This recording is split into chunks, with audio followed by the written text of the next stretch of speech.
2019 Volkswagen Arteon. As American buyers continue to snap up a veritable deluge of new crossovers, it seems that a car company would have to be either clueless or desperate to introduce an all-new sedan, especially into a niche like the one that the Volkswagen Arteon will occupy. Alas, VW's US operation is struggling to sell a dated lineup while trying to make everyone forget Dieselgate. The stylish Arteon will do little to address these problems. That's the job of the Atlas and the Tiguan, VW's dynamic duo of new crossovers.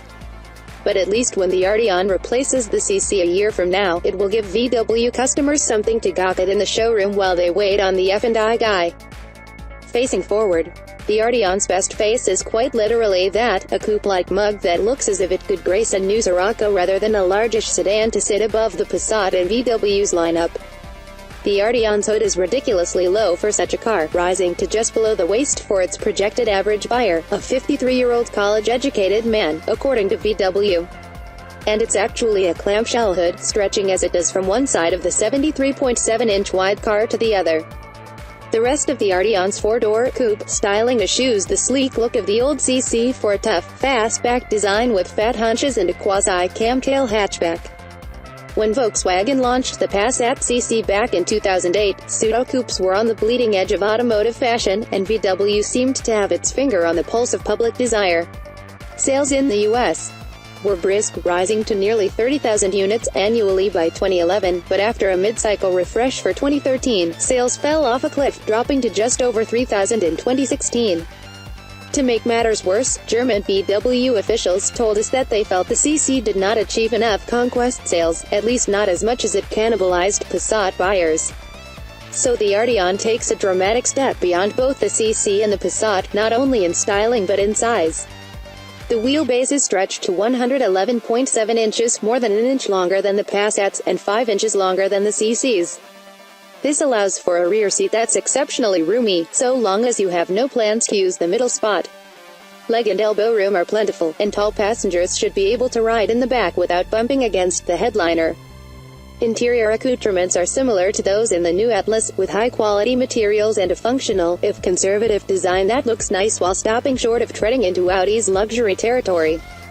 The luggage compartment sinks deep under the hatch and is roomy enough to accommodate a full-size set of golf clubs diagonally, while a low lift-over height reinforces a practical benefit of the inherently lower center of gravity of a car versus a crossover. Germanic manners. Indeed, the Arteon's handling benefits from the car being lower and wider than the Passat. It rides on VW's MQB transverse architecture, which gives the Arteon a stiff structure on which Wolfsburg's suspension engineers can work their magic.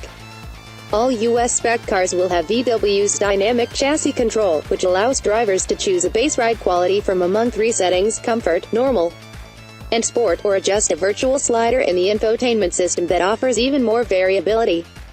Regardless of the setting, the dynamic system also adjusts automatically, and VW has tuned the suspension to be both comfortable and responsive, giving the Arteon the sorts of exceptional road manners we've come to expect from the brand. This is not, however, a GTI. The Arteon steering is precise and direct, but it lacks the feedback of its smaller brand mate.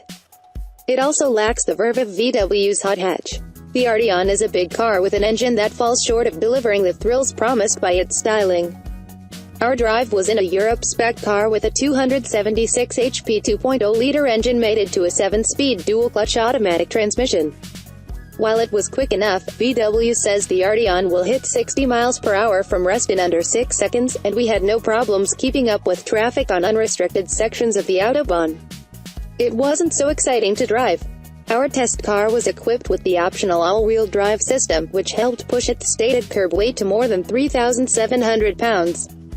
A little math yields a power-to-weight ratio that is outmatched by V6 versions of commodity cars like the Honda Accord and the Toyota Camry, not to mention VW's own Passat. We won't see the same powertrain combination here. As VW says, our version of its corporate turbo inline-4 will make 268 horses and 258 pounds-feet of torque and be available only with a conventional 8-speed automatic.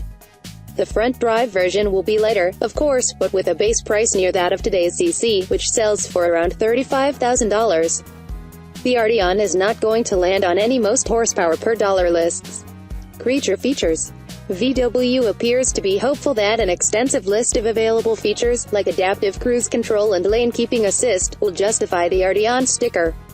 Although it's unlikely the headlights that use GPS data to direct their beams around corners will be offered in the States. The company's new 8.0-inch infotainment screen comes standard, and its supplementary digital cockpit, a concept borrowed from Audi that replaces the main gauges with a huge TFT screen, is an option. This sort of equipment is getting to be standard issue on cars even a full class below midsize, which poses a growing problem for would-be premium brands trying to wedge products above the mass market and below luxury purveyors, even as brands such as Audi, BMW, and Mercedes-Benz push down market.